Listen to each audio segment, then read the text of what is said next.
Hey everybody, it's Mark from Northeast Bass Fishing. How's it going? I just spent a week on Lake Champlain, and I got a lot of nice pictures, caught a lot of nice fish, and I kind of put it all together on iMovie into you know, one clip. It's like 9 minutes long, so it's a bunch of pictures, a couple of videos, short video clips, and I put it all together because actually filming on the boat while you're fishing sucks. It's a pain in the neck, and me and my buddy Ken, who are fishing together. One guy is not going to film the other guy while he's fishing, and I didn't bring my GoPro, and plus with the wind, you probably wouldn't have heard anything anyway. So what I did is I just put all the pictures of the nice fish we caught together that I'll share with you guys. So this is kind of going to be the intro. I'm going to record this, and then I'll put it together with the clips of the fish we caught, and then afterwards I'll do an outro with, I'll show you what we were doing to catch them. But pretty simple spring fishing. But this is the intro, so I'll see you guys after the 9 minutes or 8 minutes and 45 seconds of fish we caught and some other little goodies of things we saw in the lake.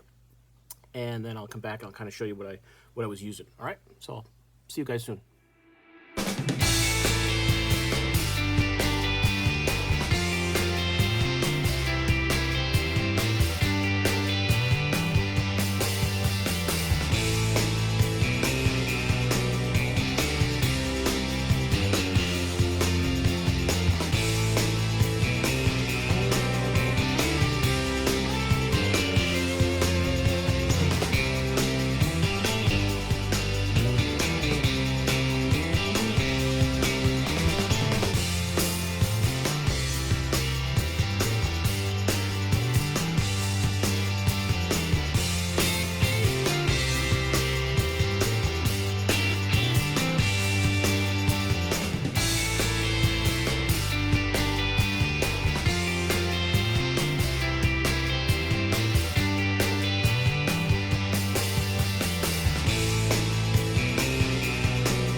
Gotcha.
Hi guys, I'm back. Hope you enjoyed those clips, so they weren't too boring for you.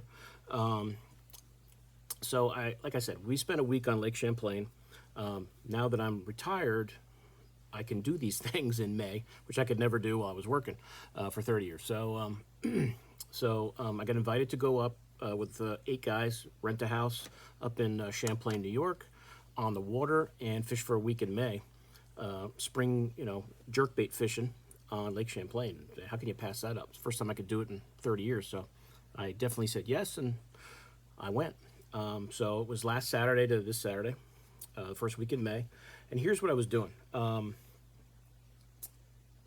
basic rod reel setups that I used.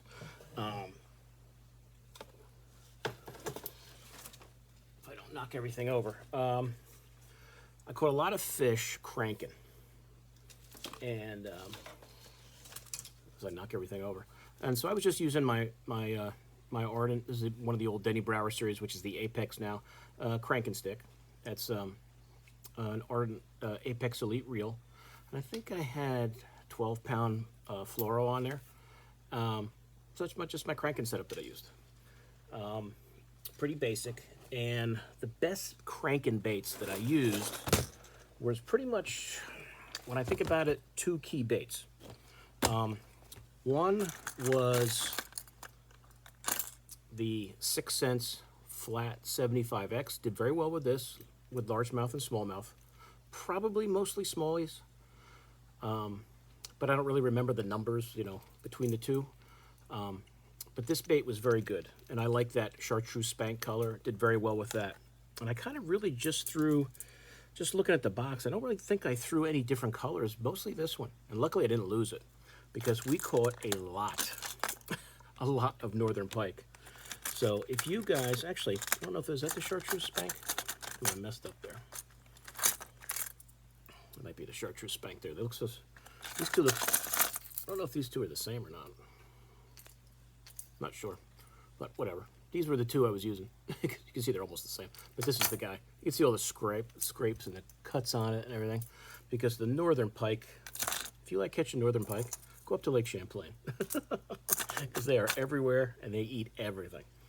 But that's flat 75X and that chartreuse spank, I love that color, and that was really good. I did well with that.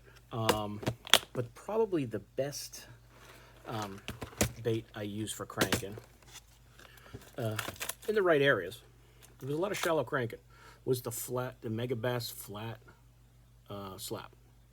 And I think, I don't know if this is the gill color, and you can see all the scratches. I don't know if you guys can see the scratch. Some of it is hook rash, but a lot of it is from, and luckily I didn't lose this one either. So basically I was throwing these three colors.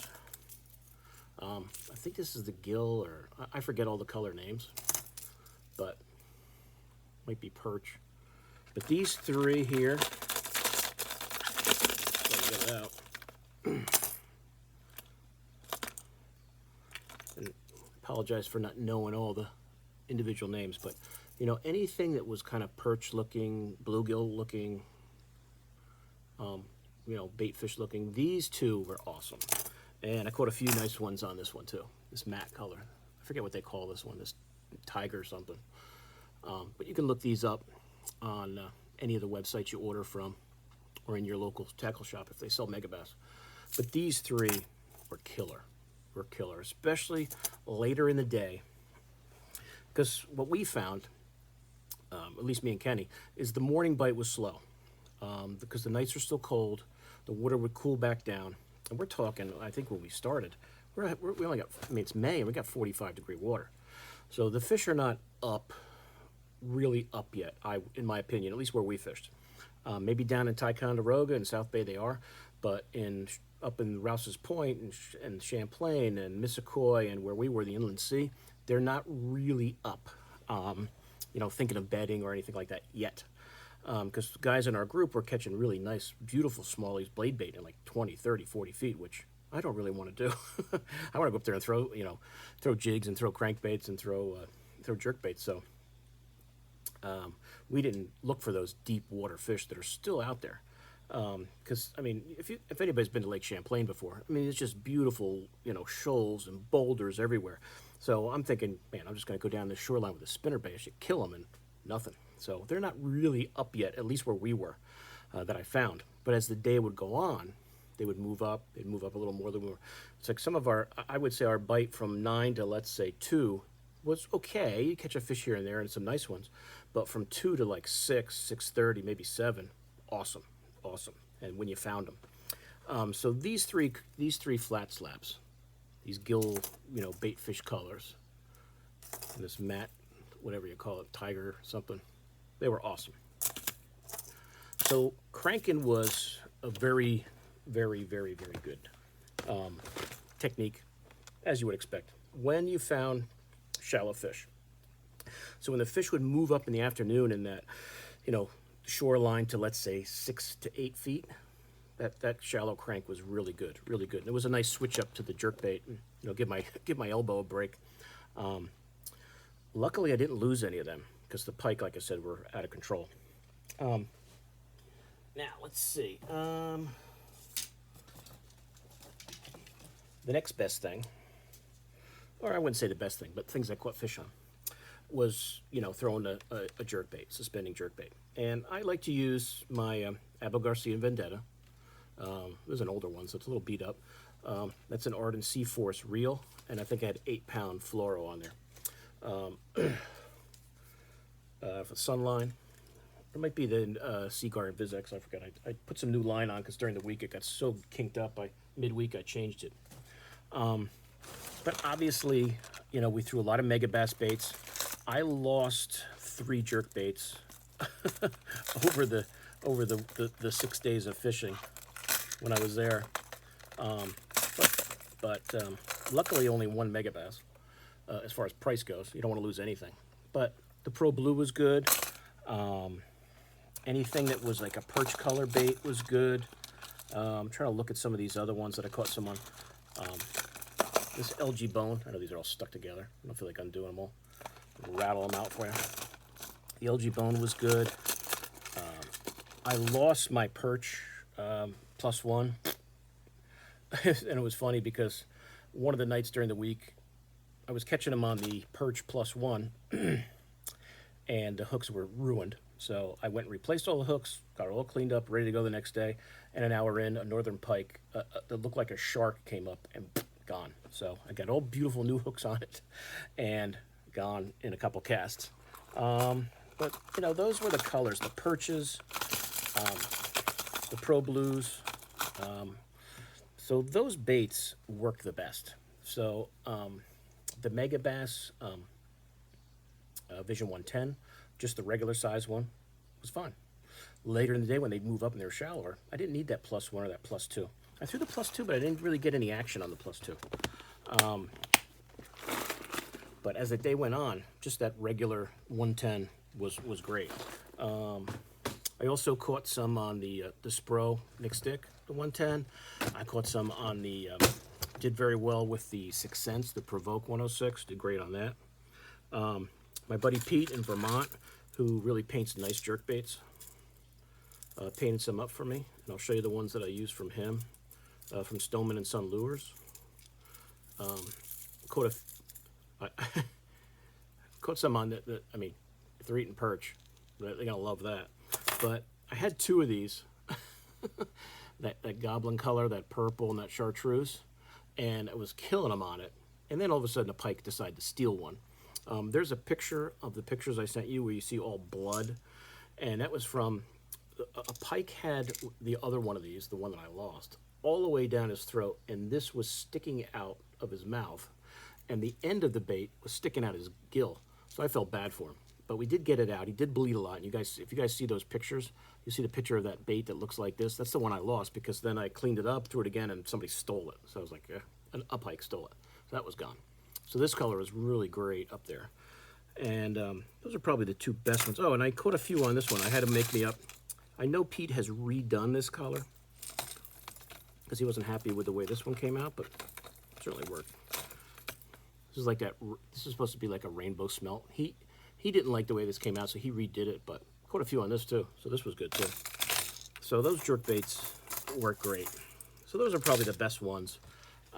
If I had to count a number of the, I can't really give you one was better than the other. Throw a jerk bait. Throw the one you like. You want to throw a mega bass? If you want to take a risk of losing them to northern pike, do it, man.